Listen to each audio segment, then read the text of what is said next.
I asked last time and sent out an email asking for any suggestions or, whoops, let me turn on my image here. Any volunteers, suggestions of themes for discussion that we might include in basically next week. Any thoughts from anyone? We've had two last time, but I didn't look closely if someone might have replied somewhere on Canvas. Did anybody see or anyone reply on Canvas? Who's here now? Yeah, we have 70 plus students, and so not everybody is here every session. Okay, so no answers. All right.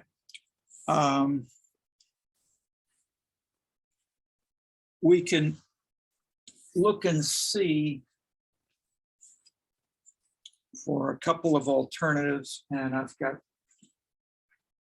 several. That is, we used to require everyone write a paper in this course, so we had more paper writing folks, whereas now most people choose the exam, which is fine. But it's fine to choose something that might be an idea for a paper or a future BA or MA or something like that. If, as I said, but if we don't have volunteer, we'll check with some of you individually and then get back. All right. Excellent question at the end of class last time, which I said I'd address. What is the significance of drill was the question. It's really called driller with an ER at the end, driller rap. And how does that illuminate broader aspects of ethnicity and urban policy? And the answer is lots. And let me elaborate that, as it sounds counterintuitive, but the answers are important for several bigger theoretical reasons. And they're important to link Chicago internationally and with the process of globalization. Violence, as we could suggest, goes back to Genghis Khan, and earlier than him, of course. It continues in Afghanistan and was intermediary in southern Italy with the gangsters and gangs discussed by Putnam in Making Democracy Work book. And the interpenetration of violence with cultural identity of who are you loyal to is a continuing issue. One definition that Max Weber even gave of the state was that the state is an organization which has a monopoly of control over physical violence. That is, if only the state can have an army and police, then it prohibits gangs and little neighborhood groups from having the right to have arms and to use violence, and only the police or the government can use legitimate violence. Is basically that definition. That definition flows from that definition of the state. And we have then intermediary cases like the Ukraine today. What's legitimate and how are these things framed by the Russian perspective, by the Western perspective, by leftist and rightist Westerners, et cetera, et cetera. So we have an interpenetration, which is why life and global local politics are complicated. If we look closely, we don't have one factor. But so seeing where and how these interpenetrate is important. That kind of statement, which I just made, is got its name from anthropology, termed cultural relativism. That is, it's the idea of framing, that the same action can be framed or reframed differently. And the whole idea of what topics to focus on is thus something controversial, and which can be illuminated in different ways. But let me illustrate this and then come back to more general themes. Let's see, I'll use my screen sharing here to do this, and I've got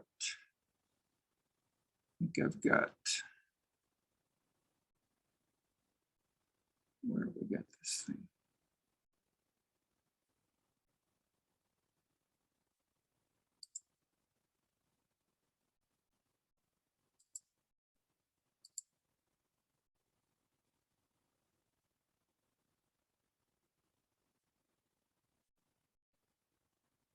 Let me skip that then.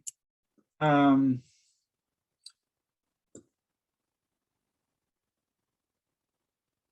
want to turn on. I am screen sharing. I don't want this one. I got to do that. I'm going to stop the sharing. I'll turn on the sharing again.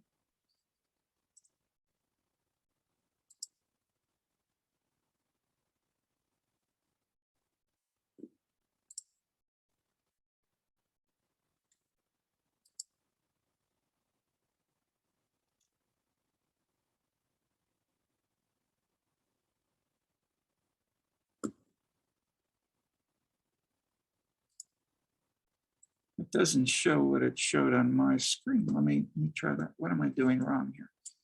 Okay, I do screen sharing. I see the files. Here's one picture.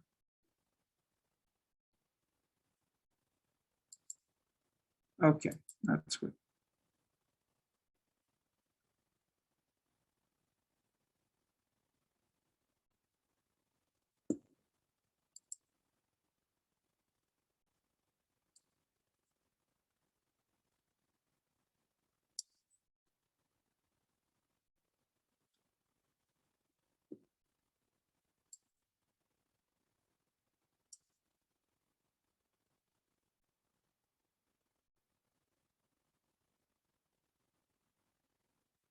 Let me start with,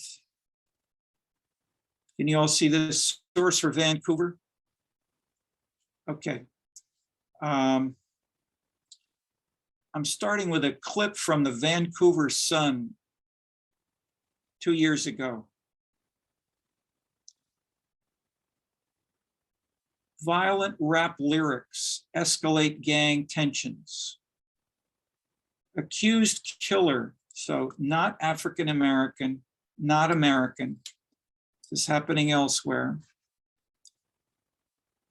Wright in white shirt attends funeral for slain Hell's Angel Ali Gruel, August 6, 2019. He pleaded guilty in September and was sentenced to 1 day in jail plus probation. November was charged with breaching. He's back in provincial jail, etc. Local rappers mimicking Chicago. This is really from the newspaper in Canada. Just I'm covering a little bit of this because it shows how widespread this is. It's not just social science. Experts say the trend in gangsters using rap lyrics to condemn and threaten rivals started with Chicago drill music more than a decade ago and has spread around the globe to New York, Paris, Brixton, Ireland, even Toronto. Forrest Stewart, Stanford University associate professor, spent 2 years embedded with youth in a Chicago gang. He was here for five, six years. We biked together around the city and neighborhoods and so forth a lot, discussed these issues. And he really focused for the last couple of years on gangs and one gang. And the book came out a year or so ago called Ballad of the Bullet, Gangs, Drill. No, I'll take this back. The title is even, it's not driller, well, it's drill music and the power of online infamy. Stewart said the new development, and there is no video I could find that discusses this. So I'm giving you a little bit and then going back to other things. So these quotes give you some of this.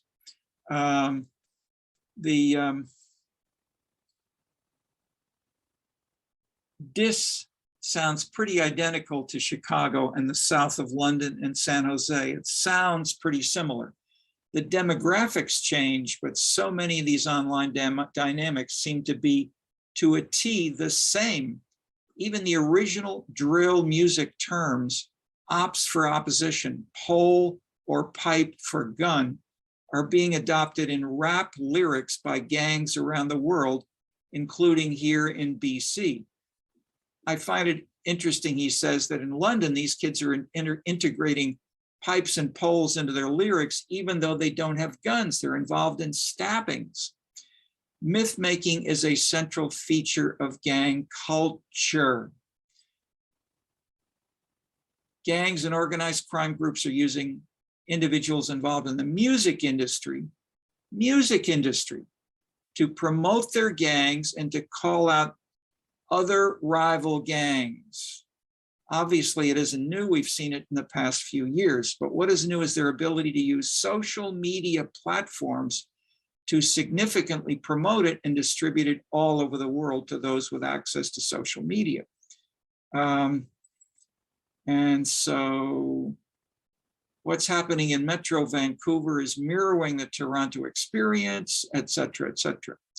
But how much the difference in crime rates between the Bratton style in New York and LA and the Chicago style, which heightens first the community, the neighborhood, and then the gangs claiming those communities as their turf, are a big issue.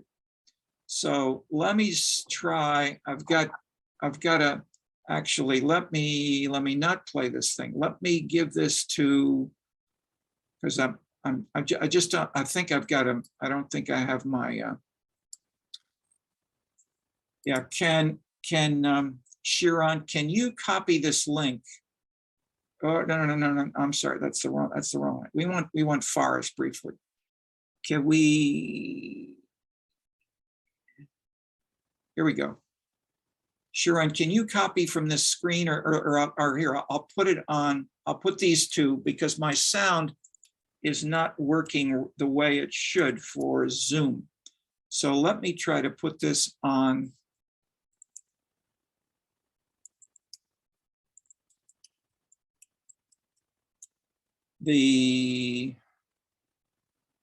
Okay, I'll stop the share. I'll open the chat. I'll paste here, if I can, to everyone. Paste here.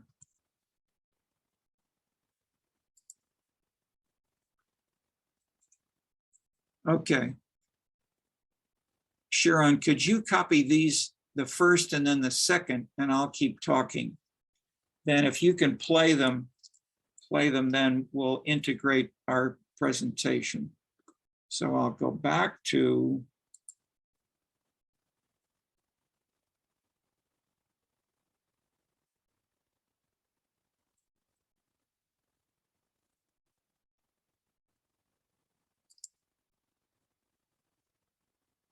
mine. Yeah, actually, if you're ready, I'll let you do that first. Are you ready, Sharon, to do that? Yes. Okay, let me stop mine, and you go ahead and just play the first the session from here. I was so you remember us? Oh, we talked so many things. Yeah, we remember. That was when Chris and I first met before any of this. For the visit days. We both got we were both there. Yeah, I mean, I still have like. I think can you play it? There we go. Fundamental change that we've seen in terms of putting policing. Yeah, somehow we got a background. Someone's not on mute. And I was kind of like, I'd already made up my mind. Sharon, can you make the background mute of everybody easily, or unless someone okay, so someone turned it off. I guess that's got it. Okay. Let's give the word to Forrest.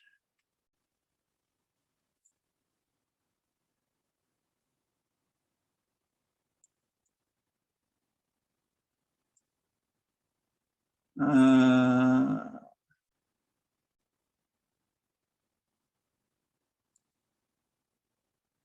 seen this massive democratization in terms of communication technology. Make the volume higher. Some recent statistics have actually come out from here, from the University of Chicago, that actually shows that Black youth are some of the most prolific users of social media, and they're also the social group, racial group that is uploading original content and modifying content online at the highest rate, sometimes two times the rate that white kids are. And so I think that when you combine that with the fact that there are certain issues that are affecting the Black community in America, when you combine those two, that I think it's kind of a no-brainer. It's kind of natural that we're going to see a kind of explosion of lived reality. While I was doing my work on Skid Row, I think one of the major things. Should I stop here? Okay, yeah, is that the time when I said to stop? Yes. Okay, yeah, that's good. Then let me say a few words, and then we can. Well, okay, sure. Go ahead and play that. Well, okay, I'm sorry. Okay. Okay. Should I share the screen or after your few words? Yeah. A little bit, a lot of. So yes, let's just play this from 38 to 1 minute and 25 seconds. So we get see an example of drill rap or driller rap from the top 15 in Chicago. Got free bands, got my pockets racked up. Saying fuck the bees that get you whacked up. All these new niggas, they can back up. If a nigga ain't with me, they can get banged. Bang. All my niggas crazy, yeah, we is insane. If you with the ops, you can get banged. Bang. A new 40 with a 30, you can get banged. Bang. If a nigga ain't with me, they can get banged. Bang. All my niggas crazy, yeah, we is insane. If you with the ops, you can get banged. A new 40 with a 30, you can get banged. If a nigga ain't with me, they can get banged. All my niggas crazy, yeah, we insane. V12 money, you know we spending things. I got a red bone bitch, but she ain't my man. I'm spending money, I'm stacking chips. Okay. Let's go back to my notes here.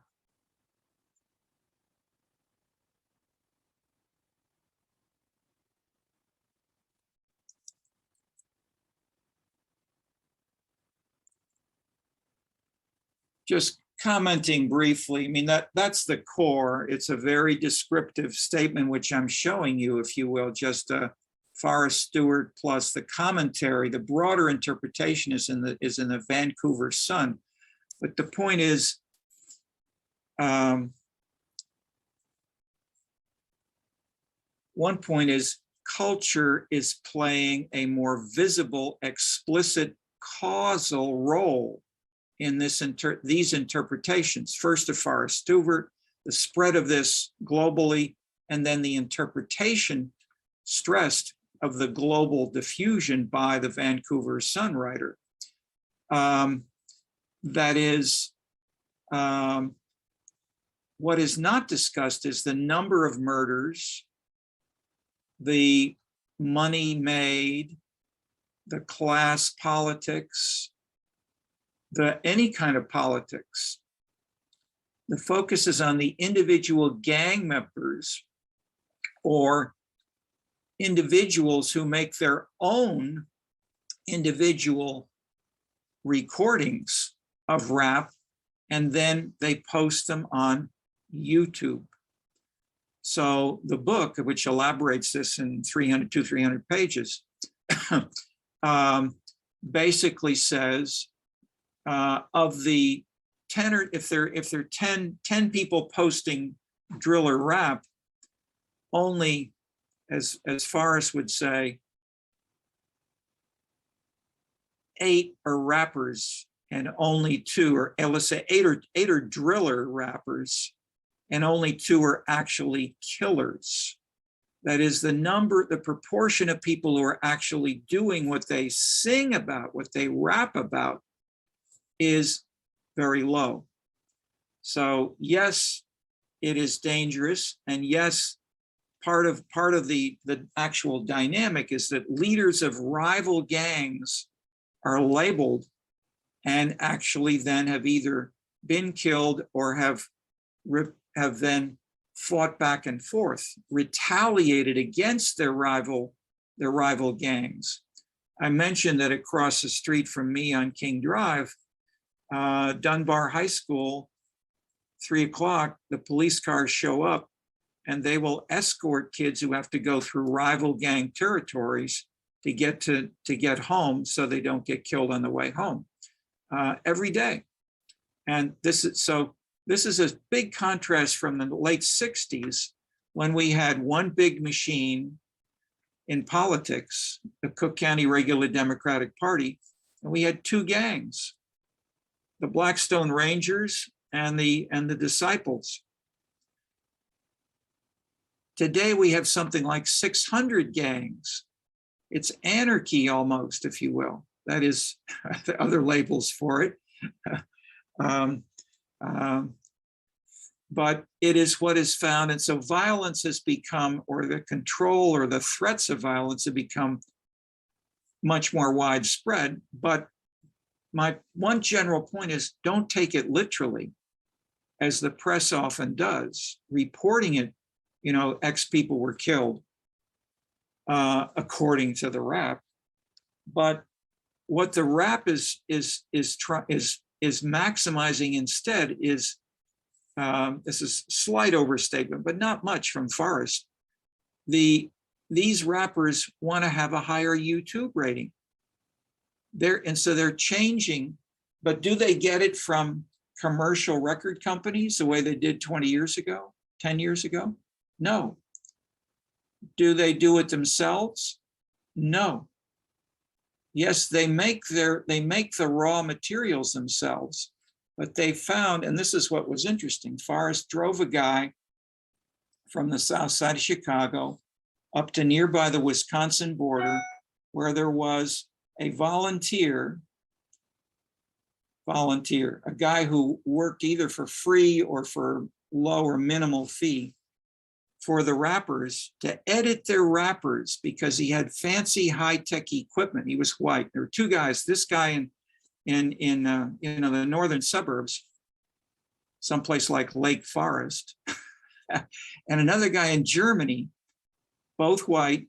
They would edit many of these driller rap videos, and then they would be posted on YouTube looking much more professional. So those kinds of rankings are generate some revenue, but also a sense of empowerment, even if you're not doing shooting, banging as the gangster rap showed in the pictures. You're doing so, you're threatening to do so in your video. Okay, does this say that art is limited? How does this relate to the criticism that art is just what the elites do? Poor people can't do art. Okay, rap, driller, music. The studies, more recent studies that have reanalyzed the data from the National Endowment for the Arts, which asks a national sample of Americans every couple of years, how much do you pursue interest? How much interest, or how much do you engage in? How much do you watch? How much time do you spend on? And then they list opera, classical symphony, jazz, and they get down to certain kinds of other kinds of music. And when you do that, and so for decades, this was interpreted by the leaders of the NEA, and especially by a lead sociologist who wrote about this at Princeton. His name I'm blocking on for the moment. I have a mental block because he's so far wrong. He said this is class politics. Rich people do the arts, poor people don't. but he did this by only analyzing, as did another French sociologist, Pierre Bourdieu, only by analyzing the traditional elite culture. So if you look at classical theater, going to museums, opera, symphonies, those tend to be more frequently pursued by persons with higher education and income. It's not a deterministic relationship. These are two variables being put together. So I'm flagging this because I've done this through the course. If anybody tells you or something is this is the cause, and this is especially true in the diversity ethnicity literature, the cause is race, the cause is gender, the cause is women. Women can't do that. The cause is gays, etc. But if you look at studies which don't just say that in the rhetoric, but look at the data which they have, or reanalyze it more closely, you can get you get my classic result. These kinds of statements explain 10 or 15%. 85% is not explained. What else is there in 85%? Here I'm mixing in bigger theories with more. Bratton, take Bratton. Bratton moved from Boston to New York to LA. He was chosen by the mayors of specific mayors of specific cities.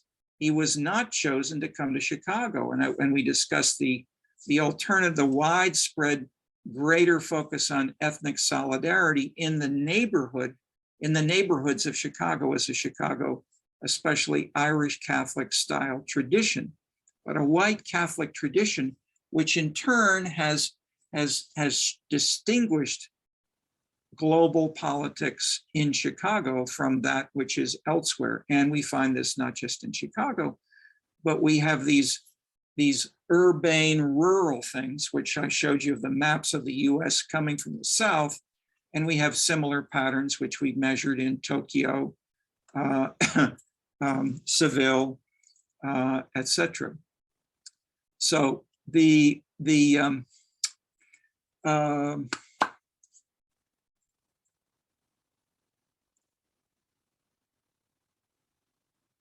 I'm not saying that Bratton is wrong or spurious. I'm saying he helps to fill that sort of 85%, which is not just race. Bratton said nothing about race, except at the end when he was discussing police who were beating up. And it's interesting then, he's invoking not again, just, well, first of all, the broken windows theory is a scene type theory. It basically is suggested, comes from the background Wilson and I share in a sense of political culture and local political culture, in contrasting them and showing how their dynamics work. And in that sense, Bratton is taking that, but that is not, the broken windows theory is not about race. Just as the police data I showed you for Chicago, the normal story was race because they used over-aggregated data. They had big units, South Side, West Side. West Side is Black, therefore it has high crime, therefore Blacks cause crime. Wrong. And we went through 5 reasons that it's wrong. Instead, we use the new disaggregated police data down to the subway stops. And what do we find? The subway stops are where the high crime is. So I'm not saying that subway stops are always the only cause of crime. But if we begin to disaggregate race, it doesn't cause things as nicely and simply as just dropping the label race or gender or gay or human rights or whatever implies. I say this as well because I've in the last month or two, I've read a couple of hundred PhD applications in sociology, and lots of them say just what I've quoted. Race causes this, gender causes that. And they don't have any posited specific dynamic of what about us. So I'm not saying race is not there. I'm saying we need to make it more specific. We need to show where and how it works. Because how the politics of race in Bronzeville people fight over. What is our position? What should we do? And when we call this black, or what are we going to call Bronzeville? And I'll elaborate that a little bit more. But the big point is, it's outside journalists who tend to say, the black position is X. Okay. The biggest single difference is how much do we support racial integration or oppose it? And I stress Martin Luther King, reversed by Dorothy Tillman, the Black Power advocates, and so forth later on. Okay, so the points, I want to go back here to, let me pause for a second. Anybody have any just sort of questions on what I've said thus far? I mean, I've said a lot of things pretty fast, but we're starting from Forrest Stewart, we're starting from drill, we're showing culture is on the rise. Social media are a hugely important resource. Who controls the social media? Capitalists? The big record companies? No. I've had PhDs on Brazilian favelas and the gangs, and the music performers from the favelas come out and they play in Rio and elsewhere all around the city. And they have public concerts, then they record and they post on a private social media music, which can be downloaded, and you can pay them rather than paying the record company. And there are lots of these now happening. It's so easy technically to sell your own recordings. You don't need the big record companies the way you had to 20, 30 years ago. And then there's all kinds of discussion of this. I'm not working for the record companies. I'm not working for that big white audience. And I want to sell only what is authentic to me and to my, either, so that we have individual singers. So we got an explosion of types and subtypes of music, which are linked with drill rap or Christian rap, etc. Okay. So the point is not that one of these types explains everything, but that they all illustrate the workings of cultural specificity in ways that were simply absent from discussions of these kinds of dynamics 20 years before. Okay. Questions on any of these medium level points? I've got some big points and then more specifics that I'll go to, but let me pause here if you have any just questions about what you've seen and heard, as what you've seen and what I've shown you contradicts a lot of what you've heard in other courses and in the mass media.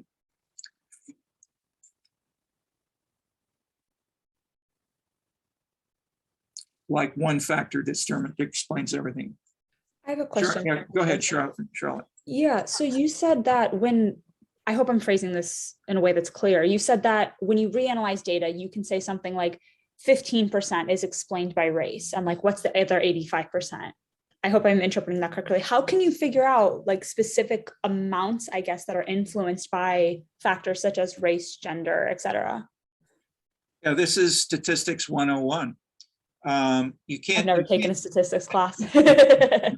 Okay, it's statistics 101. It's not the first day. It's the last day of statistics 101. It's the last day of the first quarter.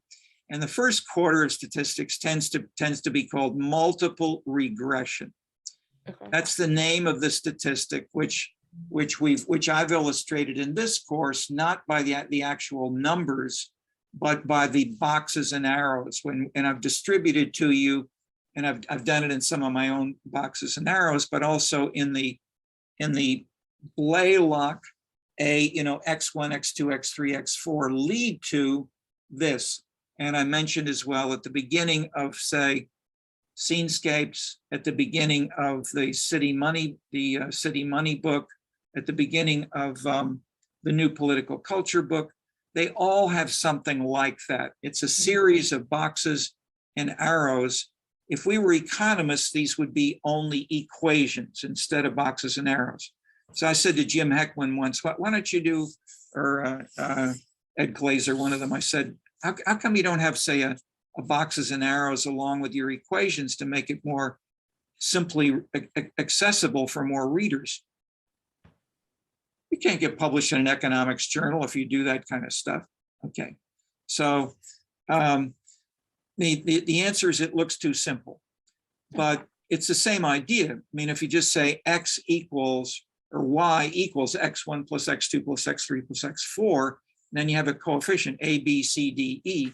Those a, b, c, d, e coefficients are saying how strong is race, how strong is income, how strong is gender, how strong is father's education, when you include all of these in the same model. Okay, so you can state the model as I am here, but how can you get data for these? The quick answer is you need comparative data. You can't do this with a single case. You can have one city, but if you have, say, 75 neighborhoods, you're getting better. If you have, and so for years, I would study 70 or 50 cities across the US because and that was a revolution. When I started, there were only case studies like Who Governs. They were brilliant case studies, but I've been doing a case study of Chicago for almost 30, 40 years. And when I ask myself, what's my evidence that this is the cause? I mean, I can't tell you. I can tell you some subtle things that go with it, but I tend to try to go back and forth between the bigger comparative data and what we observe with our own eyes. And I will add briefly, so do the best so-called self-labeled ethnographers. Bill Kornblum in Blue Collar Community. Others,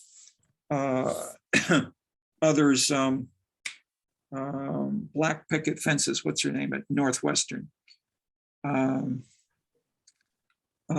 etc. That is, they will combine in most of their books, or Forrest Stewart is a self-described ethnographer, but he brings in all kinds of other data as well when he's interpreting gangster rap and other things. And Bratton, Forrest has written a lot about Bratton coming to LA. Okay, so the quick answer in this context is, what's the 85%? So if you put in race, income, education, occupation, gender, race, class, gender, national origin. I mean, those are classic things that we see in most discussion in the media and in social science. And those explain about 15%. That's where it comes from. Thank you. Each of them individually, and then putting them all together in a single equation. So omitted from that is, who's the police chief? What's the name of the police chief? If we have data for, let's say, 1,000 cities, then we can have either cities or neighborhoods. And so I said I studied for years 50, but then in the book Scenescapes, look at a footnote, and you'll see we have we started with 45,000 cases, every zip code in the US. 45,000 tends to make it possible to study many more variables and say, how important is the police chief if we have police chief data, in ways that we could not do if we only had 50 cities. And we lack, one, we lack the data, but two, we just don't have a lot. That is, because of, if you have a smaller N, race is so heavily and tightly associated with income, with parents' education, with neighborhood, with crime rates. They all look as if they're the same thing. But if you have a larger number of cases and you go down, as I illustrated with the Chicago crime example, you don't just go to the South Side neighborhoods. You go to the subway stops. If you have data, that's called point data, not just not the data, not the neighborhood, but the point. And the point of the subway stop says, hey, and they didn't do this starting with subway. They didn't have a theory. This wasn't the police theory of subway stops at all. what they did was just take the address or the point of the crime, and they paste that on top of a map, which included just that geographic data. And then they said, hey, these are police, these are subway stops. Okay, I mean, that's the quick, I'm trying to give you really a non-statistical answer to but you all should know and be able to understand what I've just said. And if that's not clear, maybe ask it and I'll try to say it in a different way, or, try to apply it in some of the cases that you're reading. And so, I mean, that is, we wrote scenescapes in these books of mine, which I'm mentioning, to try to be accessible to the reader who doesn't know any statistics and who can understand. And so we have, instead of coefficients, we have bigger and smaller circles to show you how important is race or class or something else. But in the chapter called The Science of Scenes, we discuss this statistical modeling and so forth, and as do other papers. Okay, let me go back. Is there any more questions? I mean, thank you for asking that, Charlotte. I'm sure everybody either had that in the back of their mind, or they should have. So I'm reminding you, that's why I'm talking about Bratton. That's why I'm talking about the individual gang drill or rap song. And then we listen to Bratton. How did Bratton bring in the police? Okay, so let's back. Yes, so just one more point on Bratton that I didn't make, and neither did anybody last time. Some aspects of a criticism of the police can say, if we had say Forrest Stewart in LA in the pre-Bratton, there were lots of people in the street. Afterward, with Bratton, that is, there were no police. So the police show up in large numbers. Same thing, North Side Chicago, Saturday night. My neighbors are going to the North Side of Chicago on Saturday night, and they meet the white residents of the North Side, and they meet the police. And I'll just briefly contrast and say, on King Drive, if you have someone walking across King Drive, often when the light is green for the cars, if the person walks across King Drive, they do so slowly, and all the cars stop. That's called the stroll. It's a cultural pattern which comes from the American South, and it comes from talking to people in the elevator. My building, everybody says hello. I'll say all the African Americans, and I say hello, how are you tonight, and so forth, even if we don't know their names.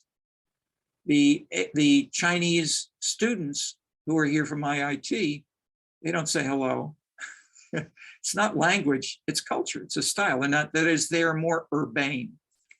It's not that they're unfriendly or whatever, but I mean, you've got more clientelism and family tightness in China than you do in the US. But African Americans are closer in that direction, as we showed with the maps from the South. So these things are all going on simultaneously. Okay, so come back to Bratton. How did Bratton bring in the police and the criticism of the police? I was making the point briefly that the Bratton policy of having more police, or the policy of having more young African Americans on Saturday night go to the North Side, leads to a cultural conflict between people who can walk the stroll across King Drive and people stop. And if you do that on the North Side, what happens? The police pull you over and say, what are you doing walking across the street like that? The light was red. You can't jaywalk. So the stroll on King Drive is called jaywalking on the North Side, and the police will stop you for it. Okay, that leads to conflict between the jaywalker, also called strollers, and the police. And that in turn gets escalated into all the kinds of things which is in the examples of Black Lives Matter, the media, and much more. Okay, these are now cultural specifics, like type of rap, or type, I should say, type of music, rap, then types of rap, etc. So these things take on, okay, so how did Bratton bring that in? At the end of his video, he didn't say more police is a good thing.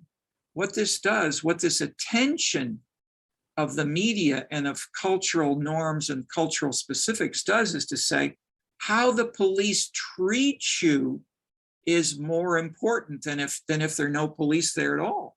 So when the police show up, and so Forrest Stewart in his first book on LA has brilliant stuff. Take a look just at some of the text. He has great quotations of the arguments between the gang folks who were very streetwise and who were, I mean, part of the background of rap was you would show your ability to use to master and bring in spontaneously the English language. And they do this with subtlety, drama, and speed in ways that the police were awful at. So you have a driller, you have a rap leader saying, "Hey man, you know what? Why don't you do this and this?" And the policeman says, "What?" And so you have exchanges back and forth, which illustrate cultural differences. Okay, so how does Bratton build on that? Bratton basically gave you the normal political, let's call it for other purpose, for want of another label, politically correct answer. Bratton gave you the politically correct answer of Biden and the Democratic leadership, if you will, to the criticism of Minneapolis and Chauvin, the policeman who beat him and he then died. Floyd. Okay, that was a major national and international scandal. And Bratton basically was saying, yes, I agree that he did more to destroy the legitimacy of police. His words were something like, he did more to destroy the image of policemen or the legitimacy of police than anybody has in decades. Okay, why did he say that? Or what's the basis? What's the foundation for saying that? It's because there was so much attention made because there was a teenage Black girl who took a video, several minutes of Chauvin beating him. And that then was shown on the social media. So the way that people are treated by the police has become much more, and the way that fits or does not fit. And I'm contrasting here the north side and the south side of jaywalking versus the stroll. These cultural criteria become important, critically important in terms of, and so the gangster raps the drillers versus the killers. So the drillers say, they may say, watch out or you're going to be killed. And even if they don't. But the point is, these cultural specifics have become far more important than they were 20 years ago. Is this included in the label Black? Not at all. There are changes. So what is Black and what is Black power and how does Black power work, or how does rap even work? Changes with these new innovations. And most of these were seen, that is that the general image of rap was that it was men talking about how sexually powerful they are and so forth, and they dominate each other and they dominate women. I mean, that was the classic label. But then you have some of the top rappers bringing out, but how did they learn this? They didn't learn this with their mothers or growing up in school or whatever that is. They dropped out of school, but before they dropped out, when they were younger, they learned Christian music. So they've got this duality. And so you have today people in their 30s, guys in their 30s who are famous rappers. One ran for alderman in Chicago, and they launched together the Christian rap label. Christian lyrics of do what's in the Bible. lead a good life and you will be a good Christian. That's the opposite of what most of the rap lyrics say. So the point is, paying attention to those lyrics has become critically important. And so, all right. So those are my points there. Let me frame this in more general context.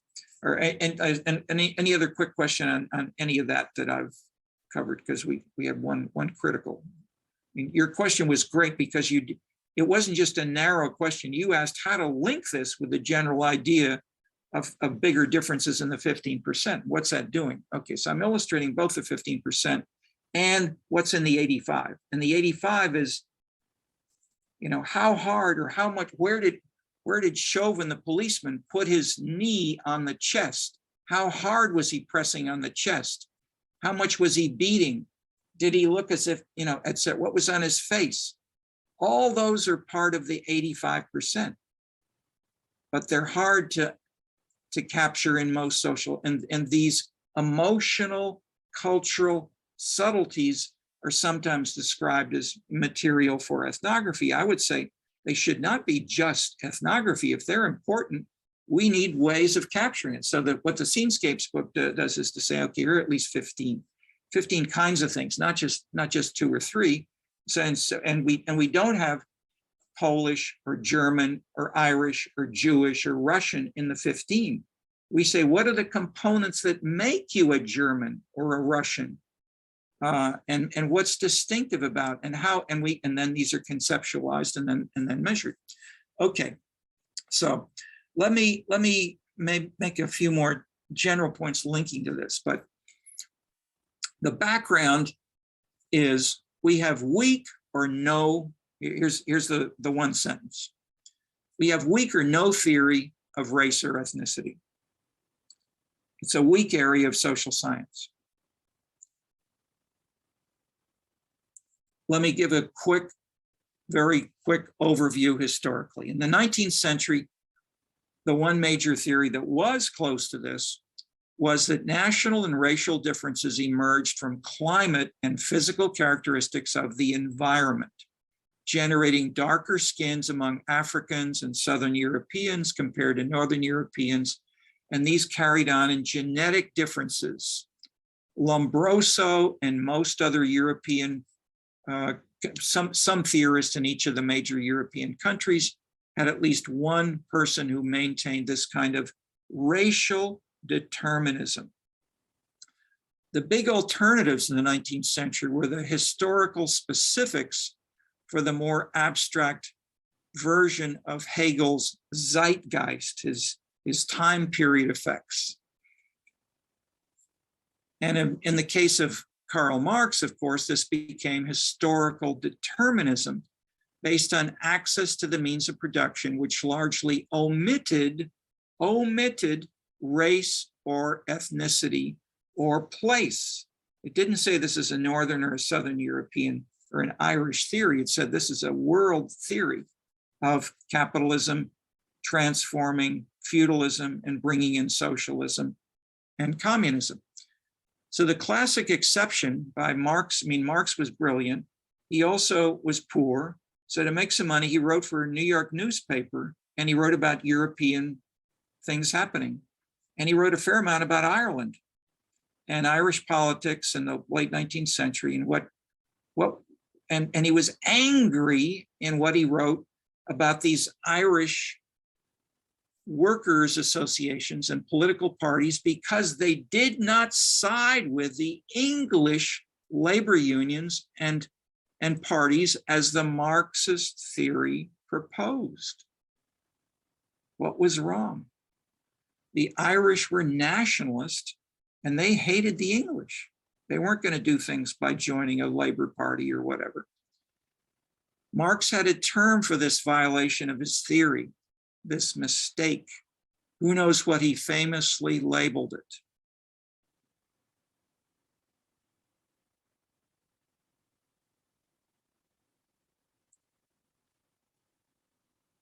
Keep this in the back of your head when you talk to your grandmother or your aunt. False consciousness. Grandma, you have false consciousness because you don't understand modern day feminism. What's wrong with grandma? Okay, different theories. Okay, but false consciousness is what people can use. And then of course we saw the concept of framing in the social movement section. And Irving Goffman wrote a book called Framing or Frame Analysis. Okay, same kind of point here, that is the labeling of this as just framing or cultural relativism makes us more self-conscious that these things aren't embedded there. You can change them by reframing them and relabeling them. We're getting this more visibly in advertising with all kinds of things in some say from the 60s onward. So from the late 19th century, other theorists attacked racial determinism, historic materialism in the Marxist form, as well as Hegelian idealism, and I'll add as well, descriptive historical specificity. And most of what we have about is what's called race theory or gender theory is not, it's sort of historical description, or I was discriminated against, here's my story. You know, thousands of those in novels or whatever. Or Eric Kleinenberg's book on Chicago, Two Neighborhoods, etc. Nice description, but it's wrong when we compared, as I pointed out, to all the Chicago neighborhoods. And of course, their efforts to overcome these, I'm putting up 5 because this happens to match Max Faber. And in a sense, what we do in Scenescapes is extend Max Faber. I mean, I'd say 5. 5 is really Parsons, but Max Faber had 3 elements of legitimation, 3 aspects in it, you know, the other stuff. But so today, surrounding us, we have elements of all of these interpretations and theories of sorts, even if they're used as an overstated opposing theory to be refuted. Jesse Jackson or other people say this is obviously racism. But then if you look more closely, you know, how much is it? So, or say I'll use not just Jesse Jackson, use a former colleague, another former colleague here, Doug Massey, published a book called American Apartheid.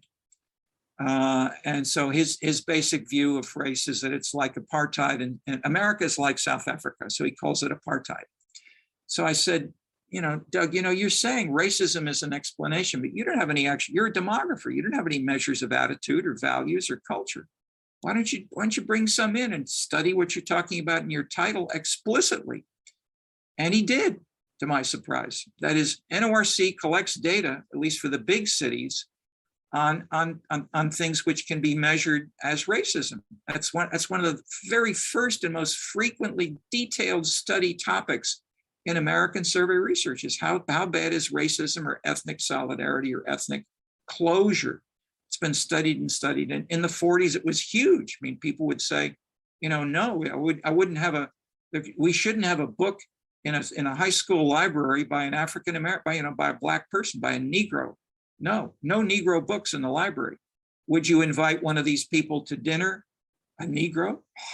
But then you can say an Italian, a German, a Frenchman. So Stauffer measured a lot of these things to try to get a sense of how big were the social distances between these different ethnic groups, and then to begin to say what are the factors which explain this.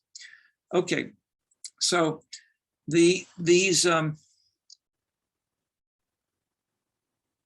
some of the best theories come, of course, not from specialists, but from more general smart thinkers such as Max Faber. And if we look at the post-World War II social scientists, the same thing holds. For example, Gary Becker, who revolutionized the entire discipline of economics in his PhD and subsequent work, and it all the people he trained. His PhD was on human capital, especially measured by the example of how much do African Americans pay for food or housing in different neighborhoods in different cities. And it was an index for him of racial discrimination.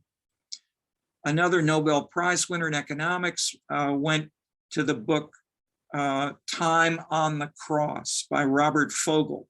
It's a major work challenging the view that slaves were paid less than market wages. Again, using, as did Becker, a market comparison to assess the magnitude of discrimination. Okay, these kinds of studies did not say racism is the only factor. They did this in a multi-causal way where we can say it's 15%.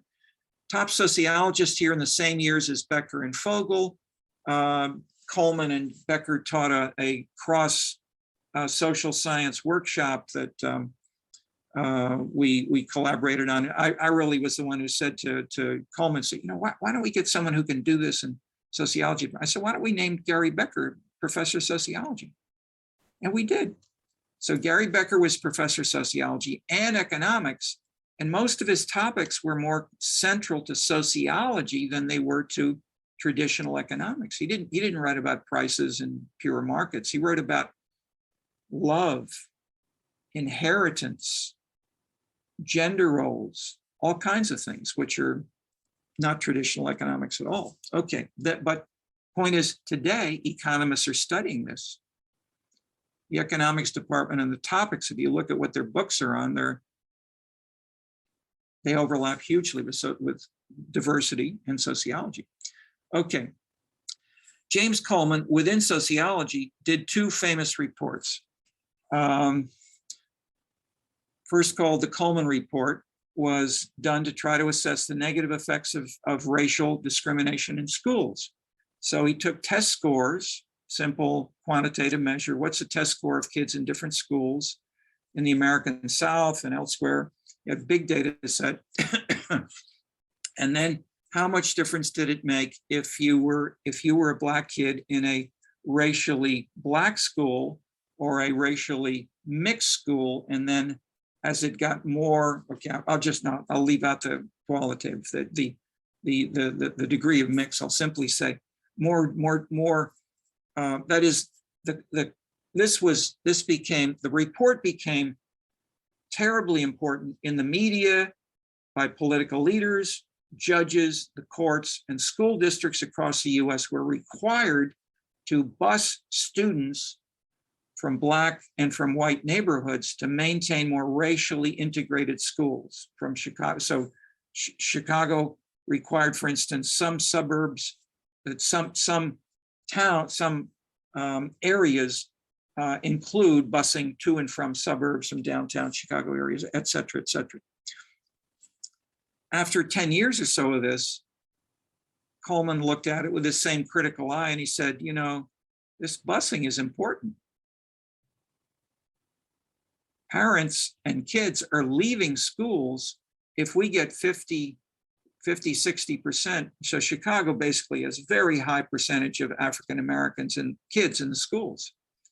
Now Mexicans as well, but when the Mexicans first come here, they don't come as kids. They come here, 25-year-old young men working very hard, and they send their money back to Mexico. The next generation, if they marry and they have children, then they may have.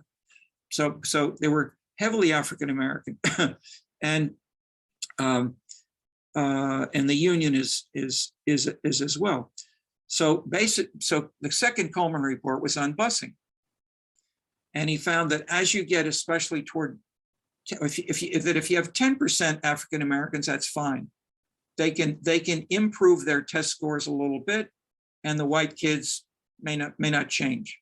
If you get 20, 30, 40, 50%, there's an increasing negative effect, and that the effect is on the white kids drop out of the school. Busing leads to kids leaving schools where they are bused and they don't want to go there. But not if it's just a little bit, it's when it gets larger and larger.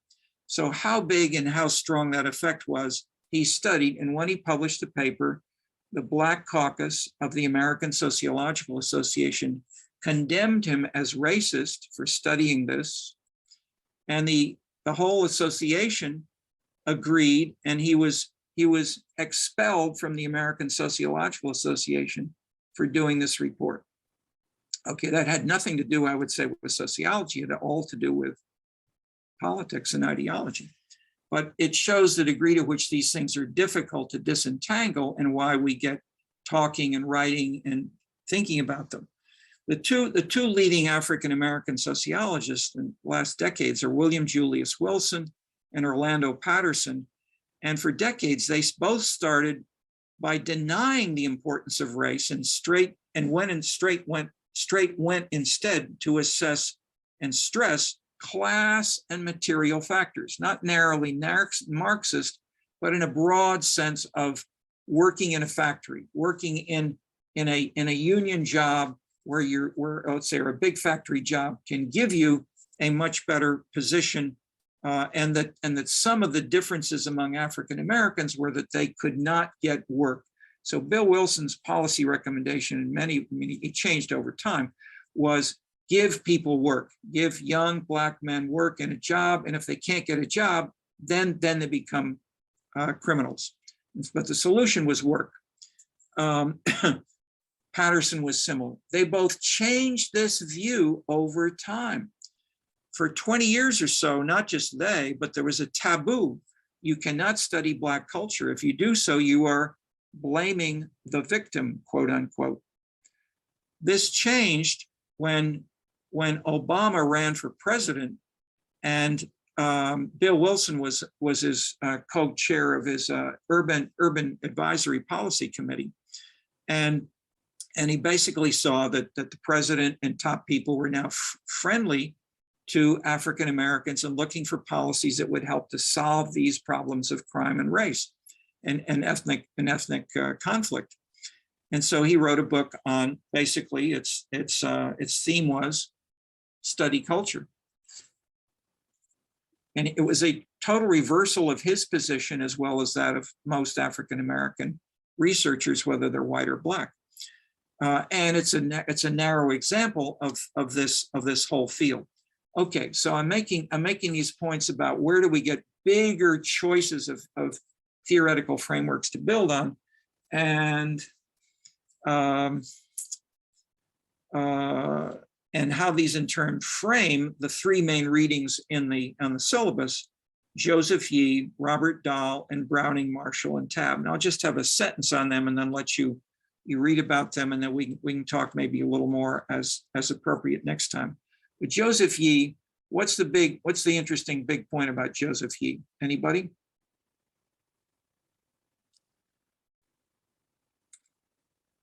Most of what I've been talking about with Forrest Stewart, with gangster rap, with this stuff, is dealing with the causes of crime.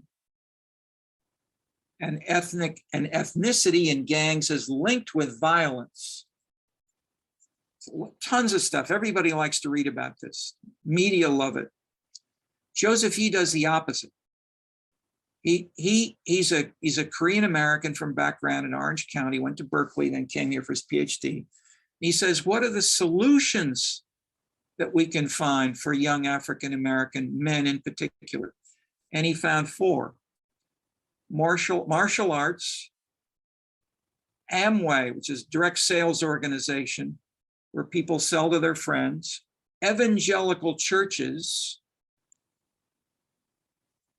storefront churches and more, but also Baptists are evangelical, and Soko Gakkai, which ironically is a Japanese-funded religious organization, which started on the north side and now has its main headquarters on the south side of Chicago. I have several neighbors down the hall from me, African American, who go to Soko Gakkai, and we took the whole class there once. They chant in Japanese. So having, African Americans chanting in Japanese to pray together is a little bit ironic, but but they reach out and underlying. So then Joseph goes beyond. He says, what do these 4 things all share? Basic American values: achievement, hard work, conscientiousness, and points to the 10 principles on the wall of Fitzgerald's martial arts studio in Hyde Park, and says these are like the 10 commandments. Okay, so that's and then he elaborates with both ethnographic and survey data. I'll leave the two others and just say, take a look, but we've had a little bit of questions I've asked, but I'll ask more. Anybody want to follow up with a question or comment of any sort?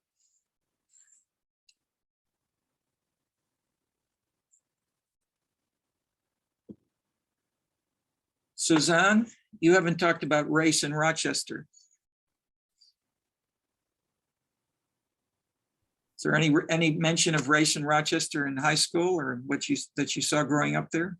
Not much, just mostly like the population of Blacks is like much higher in like the downtown area, and then the suburbs are more white. So roughly what's the total population, percentage Black in downtown or suburbs, would you guess? I would guess 80%. Ah, okay, so well, that's pretty high. That's all right. Very rough estimate. Okay. No, but still, I mean, that's very strong. So, but the point is that, okay, well, I won't try to make a point. Any point you want to make of that is, did you hear, how was race discussed in your high school? Did the Black kids sit at the same tables as white kids in the cafeteria at lunch? Well, my high school was like predominantly white because I lived in a suburb. So it was like, I believe 90% white. It was like very strong. So there were only like ever like maybe one or two Black people in my classes, and they kind of were very like integrated with everyone else. Okay. See, that's Coleman Report 1, as well as Coleman Report 2, saying if you have just a small proportion of Blacks, then you can easily have integration. But when you get to 80%, the whites move out rather than going to integrated high schools. And probably that fits the Rochester story as well as the general Coleman reports, plural.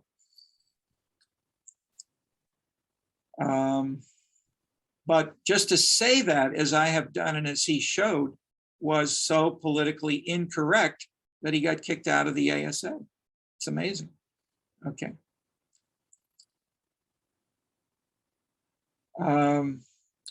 Follow up from who else? Yeah, Aaron, are you here today?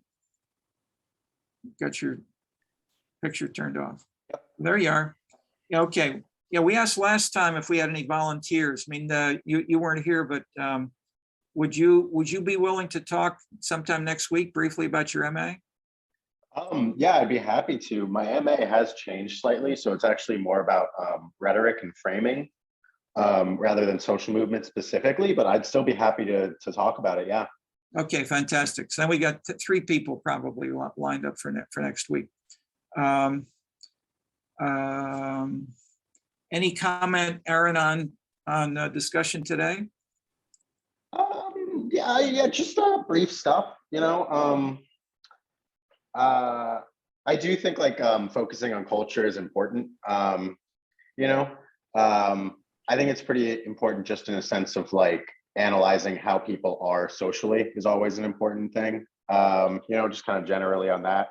But I do think that it's also still important to kind of analyze some of the systemic nature behind culture and like why culture starts, like why things starts like it does, of course. So that was just kind of what I was thinking about during class, I think. And, you know, I think some of what we've talked about in class already kind of gets to that, but, you know, just kind of general thoughts.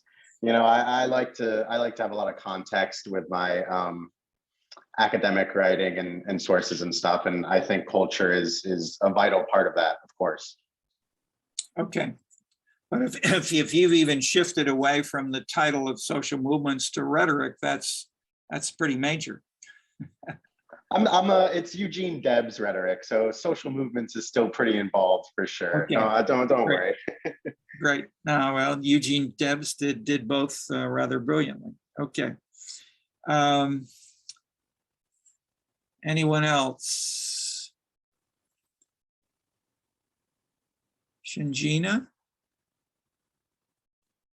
I don't know if I have much to contribute, but that thing that you said about like when the percentage of Black people in an area went up, like the white people dropped out of school, that kind of reminded me of a thing I was reading about like Bismarck, North Dakota, a couple years back, because they were almost the only. It was either the city or the county. Like Trump did something where like you could choose not to like accept refugees into your like city or something, and they're almost the only city in the country to not accept refugees in because they thought that like there were too many refugees coming in and that like population was getting more Black, I guess, than it should, which was like that just reminded me because like white people got angrier as like Black people moved in, I suppose.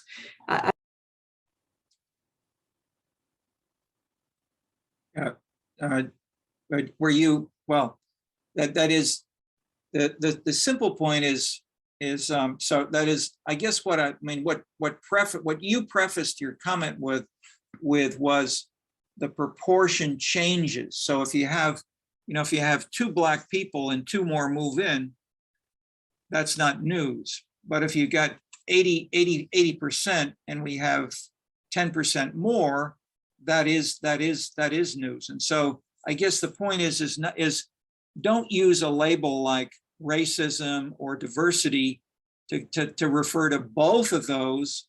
Instead, try to differentiate. Even the first Coleman report, just to link it with the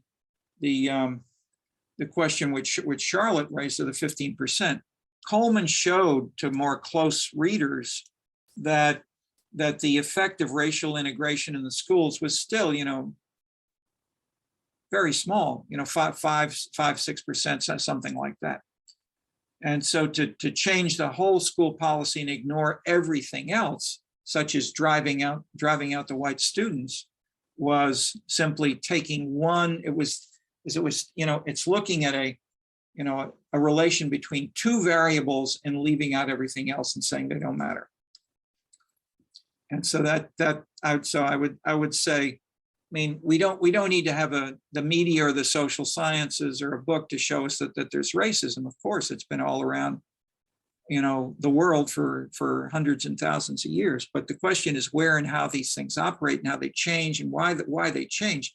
That's what becomes interesting, and where we can use some close, non-intuitive work like that of Forrest Stewart or other participants, at least, and then debate if these things are questions of debate about policy, about how do you trade off this normative criterion with that norm. So how important is equality compared to competition, or compared to glamour, or compared to tradition, or compared to localism, or compared to neighborliness? And if you destroy, so Putnam's whole book on Bowling Alone, he dropped the whole theme when he went to LA, and he wrote about how bad LA was as a city, bad in the residents' self-defined sense.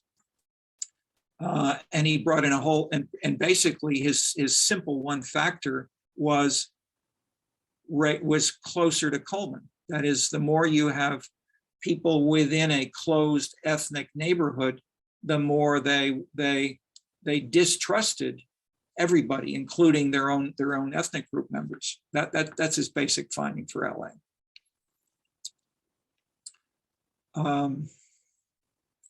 And Aaron made the same point of thinking about framing, but in a context. And so what we're trying to do is bring in a big word like context, or racial, or race, or relativism, but then to add the specifics, which is what we get with Forrest Stewart or James Coleman's studies, or Gary Becker or Robert Fogel's. And that's what makes it social science, and not just plain old journalism, which doesn't take analysis. So ideally, what you can see in this course is not to deny the importance of these ideological debates. They're going to go on for the rest of our lives and generations, but we can try to think about them and talk about them, analyze them in ways that they can be transformed if we have a sharper understanding of what the dynamics are, and then how much are those causal dynamics amenable to change, and what kinds of change.